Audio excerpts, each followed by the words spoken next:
አሜሪካ መከራ በዝቶበታል የተባለውን ግዙፍ የጦር መርከብ ከመካከለኛው ምስራቅ ልታስወጣ እንደሆነ ተሰምቷል።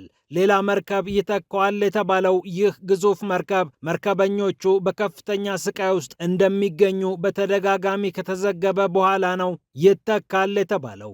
የማያልቀው ጦርነት የአሜሪካ ወታደሮችን ስቃይ ውስጥ እንደከተተም አመላካች ተደርጎ ተወስዷል ዜናው። ለመሆኑ ይህ ግዙፍ መርከብ ምን አይነት አቅም ያለው የጦር መርከብ ነው? አስገራሚ ገጽታዎቹንም እንመለከታለን።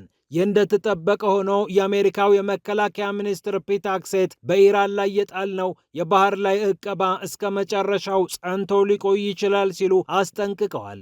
ይህ እንደተጠበቀ ሆኖ የአሜሪካው ፕሬዝዳንት ዶናልድ ትራምፕ የልጃቸውን ባለቤት ወደ እስራኤልና ወደ ግብፅ ሊልኩ እንደሆነ ተሰምቷል። የጋዛው ጉዳይ መላቀጡ በመጥፋቱ ምክንያት ነው ትራምፕ ይህንን ውሳኔ የወሰኑት። ይህንንም ይዘናል። ይህ እንዳለ ሆኖ አሜሪካ በኢራኑ ጦርነት ወሳኙን ድሮን በገፍ አጥተዋለች ተብሏል። ከምርቱ መሃል ሩብ የሚሆነው በኢራኑ ጦርነት ምክንያት ተመቶና ተከስክሶ አልቋል ነው የተባለው። አሜሪካውያን በቢሊዮን ዶላር የሚቆጠር ገንዘብ በዚህ ምክንያት እንዳጡ እየተነገረ ይገኛል። እንዲሁም የአሜሪካው የስለላ ድርጅት CIA ከሰሞኑ የአሜሪካውን ፕሬዝዳንት ዶናልድ ትራምፕን ለመግደል ኢራን አቅዳለች የሚባለውን ጉዳይ በተመለከተ ለፕሬዝዳንቱ መክሯቸዋል፣ ነግሯቸዋል የተባለው ጉዳይ እያነጋገረ ይገኛል። የእስራኤልን ወሬ ሰምታችኋል የሚሉት የሲአይኤ ባልደረቦች ታቅዷል የተባለውን የግድያ ሙከራ በተመለከተ የተለየ መረጃ አሰምተዋል ነው የተባለው። ጉዳዩን ይዘነዋል። ወደ እስያ ፓሲፊክ አካባቢ ቀና ስንል ደግሞ ሰሜን ኮሪያ ተቆጥታ እናገኛታለን። አሜሪካና ደቡብ ኮሪያ በቀጣይ ቀናት የሚጀምሩት ወታደራዊ እንቅስቃሴ ነው ፒዮንግያንግን ያስቆጣት። ምላሽ አለ ተጠንቀቁ ስትል ዝታለች። ጉዳዩን ይዘነዋል። ፒያሳ ኔትወርክን ስትከታተሉ ሁሉንም በጥልቀት ታገኛላችሁ። ፒያሳ ኔትወርክን ሰብስክራይብ፣ ላይክ እና ሼር በማድረግ የፈጣን የተአማኒና የጥልቅ ዘገባዎች ቤተሰቡን ስንል በአክብሮት እንጋብዛለን። ብስራት ከፈለኝ ነኝ። አሁን ወደ ጉዳዮቻችን አለፍን።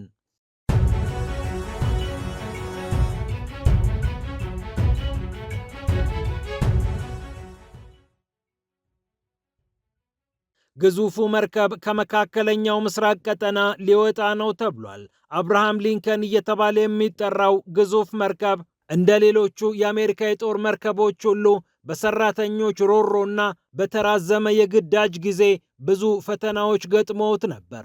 አብርሃም ሊንከን የተሰኘው መርከብ ከ250 በላይ ለሚሆኑ ቀናት ነው በመካከለኛው ምስራቅና በተለያዩ የዓለማችን ውሃዎች ሲንሳፈፍ የቆየው። ታዲያ በቂ ረፍት ያላገኙት ሞራላቸው ወርዷል፣ ስሜታቸው ተነክቷል፣ የአእምሮ ጭንቀት ውስጥ ገብተዋል የተባሉት መርከበኞችና ወታደሮች ብዙ ሮሮ ሲያሰሙ ቆይተዋል። እንደ አውሮፓውያን አቆጣጠር 1989 ወደ ሥራ መግባቱ የሚነገርለት 1100 ጫማ የሚሰፋው እጅግ ግዙፍ የሆነው አውሮፕላን ተሸካሚው መርከብ በመካከለኛው ምስራቅ የኢራኑን ጦርነት ለማገዝ ነበር የተሰማራው። በኒውክሌር ኃይል የሚሰራው ከ5000 በላይ ሰራተኞችንና ወታደሮችን መያዝ የሚችለው ከ90 በላይ አውሮፕላኖችን በሆዱ ላይ አስተኝቶ ማስበረር የሚችለው FA-18 የጦር ጀቶችን ሜዳ ሆኖ የሚያገለግለው ወሳኝ የሚባሉ የኤሌክትሮኒክ ውጊያ ጀቶችን መሸከም የሚችለው ይህ ግዙፍ የጦር መርከብ አሜሪካ አሉኝ ከምትላቸው የጦር መርከቦች መካከል ይመደባል። በሰዓት እስከ 35 ማይል መጓዝ የሚችለው የራሱን ውሃ አጣርቶ የሚጠቀመው ይህ ግዙፍ መርከብ የተለያዩ ቴክኖሎጂዎች የተገጠሙለት ነው። ከሚንቀሳቀስባቸው ባህሮች ውሃ እየቀዳ በቀን 400,000 ጋሎን ንጹህ ውሃ ለወታደሮቹና ለሰራተኞቹም ማቅረብ ይችልበታል። አብርሃም ሊንከን ግን ለበርካታ ጊዜያት በመካከለኛው ምስራቅ ስለተሰማራ የተፈጠረውን ጫና ተከትሎ አሜሪካ መርከቡን አስወጥታ በሌላ መርከብ ልትተካው እንደሆነ ሲኤንኤንን ጨምሮ ዓለም አቀፍ መገናኛ ብዙሃን ዘግበዋል። ወታደሮቹ የገቡበትን የአእምሮ ጭንቀት ተከትሎ ቤተሰቦቻቸው ለአሜሪካ ጦር ሰራዊት አመራሮች ቅሬታ እያሰሙ እንደሚገኙ በተደጋጋሚ ተዘግቧል። ይህ እንደተጠበቀ ሆኖ የኢራኑ ጦርነት የአሜሪካ ድሮኖችን እያራገፈ ነው ተብሏል። ወሳኙ የአሜሪካ ድሮን በኢራኑ ጦርነት በገፍ እንደተከሰከሰ እየተነገረለት ይገኛል። 45 የሚሆኑ MQ-9 ሪፐር ድሮኖች ናቸው በኢራኑ ጦርነት ምክንያት የአሜሪካ ጦር ከአሜሪካ ጦር ተሰናብተዋል የተባለው። እነዚህ ድሮኖች ዋጋቸው ሲደመር ደግሞ 1.3 ቢሊዮን ዶላር ይሆናል ተብሏል። MQ-9 ፕሪዴተር የተባለውን ድሮን ለመተካት ወደ ሥራ የገባው MQ-9 ሪፐር ድሮን እስከ 30 ሰዓታት ያህል ለቅኝትና ለጥቃት መሰማራት የሚችል ነው። የአንዱ ዋጋ ከ30 እስከ 50 ሚሊዮን ዶላር እንደሆነም ይነገራል። የአሜሪካ ጦር ሰራዊት 185 MQ-9 ሪፐር ድሮኖችን እንደታጠቀ የሚናገረው ዋሽንግተን ፖስት ከነዚህ ውስጥ 165ቱን አየር ኃይሉ፣ 20 የሚሆኑትን ደግሞ የባህር ኃይሉ ታጥቋቸዋል ይላል። በዚህም መሰረት አሜሪካ ሩብ የሚሆነውን MQ-9 ሪፐር ድሮን በኢራኑ ጦርነት ምክንያት አታለች ነው የተባለው። ከማዕከል ጋር ያላቸው ግንኙነት በመቋረጡና በመመታታቸው ምክንያት ነው እነዚህ ድሮኖች በኢራኑ ጦርነት ምክንያት ወድመዋል፣ ተከስክሰዋል የተባሉት። መላቅጡ የጠፋበት የኢራኑ ጦርነት አሁንም ከነውጥረቱ ይገኛል። የአሜሪካው ምክትል ፕሬዝዳንት ጄዲ ቫንስ ዓላማችን አሜሪካውያን የከፋ የነዳጅ ዋጋ ኪሳቸውን እንዳይጎዳ ማድረግ ነው ብለዋል። ኢራን የኒውክሌር መሳሪያ እንዳትታጠቅ ማድረግና የአሜሪካን ጥቅሞች ማስጠበቅ በድርድሩ ሂደት የምንከተላቸው መርሆዎች ናቸው ሲሉ ተናግረዋል። የመከላከያ ሚኒስትሩ ፒት ሄግሴት በበኩላቸው በኢራን ወደቦችና መርከቦች ላይ የተጣለው እገዳ እስከ መጨረሻው ወይም ጊዜው እስከማይጠቀስ ወቅት ሊቀጥል እንደሚችል አስጠንቅቀዋል። የገንዘብ ሚኒስትሩ ስኮት ቤሰንት በበኩላቸው በኢራን ላይ ሁሉንም አይነት ታይተው የማይታወቁ ኢኮኖሚያዊ ጫናዎችን እናደርጋለን ሲሉ ዝተዋል። በሆርሙዝ ቀውስ ምክንያት የነዳጅ ዋጋ እስከ $88 ድረስ እየተሸጠ እንደሚገኝም እየተነገረ ነው። ይህ እንደተጠበቀ ሆኖ CIA ለአሜሪካው ፕሬዝዳንት ዶናልድ ትራምፕ የመከረው ምክርና የእስራኤሎች እጅ አሁንም እያነጋገረ ይገኛል። የCIA ባልደረቦች እኛ ባለን መረጃና በሰራነው ትንታኔ መሰረት የአሜሪካውን ፕሬዝዳንት እዚህ ግባ የሚባል የደህንነት አደጋ አልገጠማቸውም እያሉ ይገኛሉ። ነገር ግን የእስራኤሎችን ምክር ሰምተው አውሮፕላን ቀይረዋል፣ እኛ የአሜሪካውን ፕሬዝዳንት ዶናልድ ትራምፕን ለመግደል የሚያስችል ወታደራዊ እቅድ ስለመኖሩ በቂ ማረጋገጫ አላገኘንም ሲሉ ባልደረቦቹ መናገራቸውን ዋሽንግተን ፖስት ዘግቧል። በኔቶ ጉባኤ ወቅት ከአንካራ ቱርክ ሲነሱ አውሮፕላን በሚስጥር ቀይረዋል የተባሉት የአሜሪካው ፕሬዝዳንት ከኢራን የግድያ ሙከራ ሊደረግባቸው እንደነበር በተደጋጋሚ ተሰምቷል። የሲአይኤ ባልደረቦች ግን ነገሩ የተጋነነ ነው፣ ምክሩን ከእስራኤል ሰምተው ቀጥታ ተገበሩት እንጂ ያን ያህል አይደለም ብለው ነገሩን አጣጥለውታል ይላል ዘገባው። ከመካከለኛው ምስራቅ ጉዳይ ሳንወጣ የአሜሪካው ፕሬዝዳንት ዶናልድ ትራምፕ የልጃቸውን ባለቤት ወደ እስራኤልና ግብፅ ሊልኳቸው ነው ተብሏል። የጉዞው ማጠንጠኛ ደግሞ ጋዛ እንደሆነች ተሰምቷል። በጋዛው እቅድ ላይ የአሜሪካው ፕሬዝዳንት ዶናልድ ትራምፕ እና የእስራኤሉ ጠቅላይ ሚኒስትር ቤንያሚን ኔታንያሁ እንዳልተስማሙ የታወቀ ነው።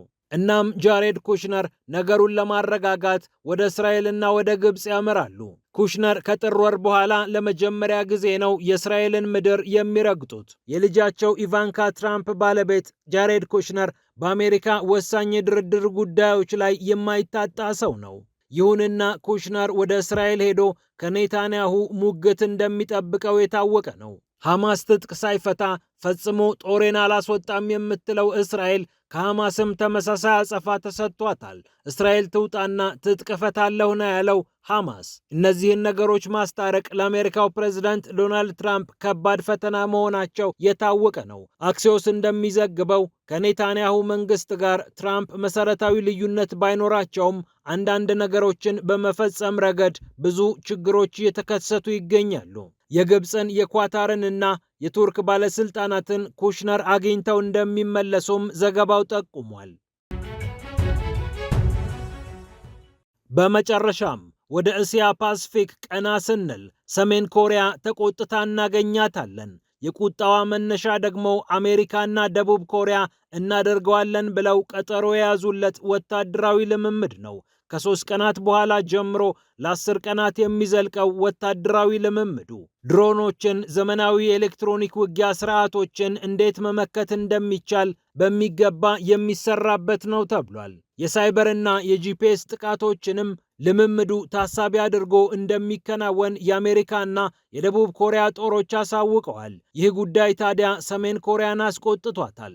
KCNA የተባለው የሀገሪቱ ማዕከላዊ የዜና አውታር የሰሜን ኮሪያን ቁጣ አስተጋብቷል። ሰሜን ኮሪያ ምላሽ ትሰጣለች፣ ነገሩን ዝም አትለውም። አሜሪካ፣ ጃፓንና ደቡብ ኮሪያ የኒውክሌር ጥምረት በመፍጠር ቀጠናውን እያመሱ ይገኛሉ፣ ዝም አንልም የሚል መግለጫ መሰጠቱን ነው የዜና አውታሩ የዘገበው። ሰሜን ኮሪያ በአካባቢው እነ ደቡብ ኮሪያንና ጃፓንን ከማስፈራራት ባለፈ ከ12000 እስከ 15000 ወታደሮችን ወደ ሩሲያ ልካ በተጨማሪነትም 10000 የሚሆኑ ወታደሮችን እልካለሁ ብላ አስባ ቀጠናዊ ብቻ ሳይሆን ዓለም አቀፋዊ ተሳትፎዋን እያሳደገች ትገኛለች። ዘመናዊ የሆነው ውጊያ ምን እንደሚመስል በሩሲያና ዩክሬን ጦርነት ወቅት በሚገባ ትምህርት ቀስማለች የተባለችው ሰሜን ኮሪያ በቀጣይ ለሚኖሩ ዘመቻዎች ራሷን ይበልጥ እያዘጋጀች ነው ተብሏል። ፒያሳ ኔትወርክን ስትከታተሉ ስለቆያችሁ ክብረት ይስጥልን ብለናል። ፒያሳ ኔትወርክን ሰብስክራይብ፣ ላይክ እና ሼር በማድረግ የፈጣን የተአማኒና የጥልቅ ዘገባዎች ቤተሰቡን ስንል በአክብሮት እንጋብዛለን። ብስራት ከፈለኝ ነበርኩ። ሰላም ለዓለማችን።